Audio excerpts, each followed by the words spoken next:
দীর্ঘ 1 বছর পরে শুরু হতে যাচ্ছে বরিশাল বৃক্ষ মেলা। সো হ্যালো এভরিওয়ান, সবাই কেমন আছেন? ইটস মি সুমিস ক্রিয়েটিভিটি থেকে আজকের ডেইলি ব্লগটা কি ইনফরমেশন দিব আপনাদের জন্য, সো সবাই সাথে থাকুন। অ্যাকচুয়ালি আজকের ব্লগটা গাছ প্রেমীদের জন্য মোস্ট ইম্পর্টেন্ট, এবং যারা গাছ পছন্দ করেন না তারাও কিন্তু গাছের প্রেমে পড়ে যায় শুধু এই বৃক্ষ মেলায় এসে। সো বরিশাল ভিলেজ পার্কে শুরু হতে যাচ্ছে 1 মাস ব্যাপী বৃক্ষ মেলা। যারা জানেননি ইনফরমেশনটা তাদের জন্য, আগামী 9 তারিখে শুরু হতে যাচ্ছে বরিশাল বৃক্ষ মেলা, যেখানে থাকবে 1 মাস ব্যাপী বিভিন্ন রকমের গাছ পেয়ে যাবেন আপনারা হাতের কাছে।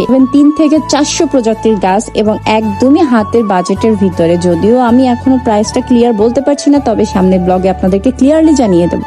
পুরোপুরি মেলাটি শুরু হয়ে যাবে এই মাসের 9 তারিখে। আপনারা চাইলে 9 তারিখে পরে গেলে দেখবেন পুরো বৃক্ষ মেলাটি ওপেন হয়ে গিয়েছে এবং মন খুশ সবাই কেনাকাটা করে আসবেন এবং অবশ্যই কমেন্ট করে জানাবেন। তবে আমার কাছে কেন যেন মনে হচ্ছে বরাবরের থেকে এইবার একটু মেলায় প্রত্যেকটি গাছের দাম একটু বেশি মনে হচ্ছে। জানি না, অবশ্যই কমেন্ট করে আপনারা জানাবেন। সালের এই বৃক্ষ মেলাটি আরো 1-1.5 মাস আগে হওয়ার কথা ছিল, যেহেতু ফিফা ওয়ার্ল্ড কাপ স্টেজ বা এখানে প্রজেক্টর দেখানো হয়েছে, সো এই জন্য একটু লেট হয়েছে। সো যাই হোক, আগামী 9 তারিখে বরিশাল বৃক্ষ মেলা উদ্বোধন করা হবে। আপনারা যারা জানেননি, ভিডিওটা শেয়ার করে টাইমলাইনে রেখে অন্যদেরকে জানিয়ে দেওয়ার সুযোগ করে দিন। And thank you so much for watching. Bye bye everyone.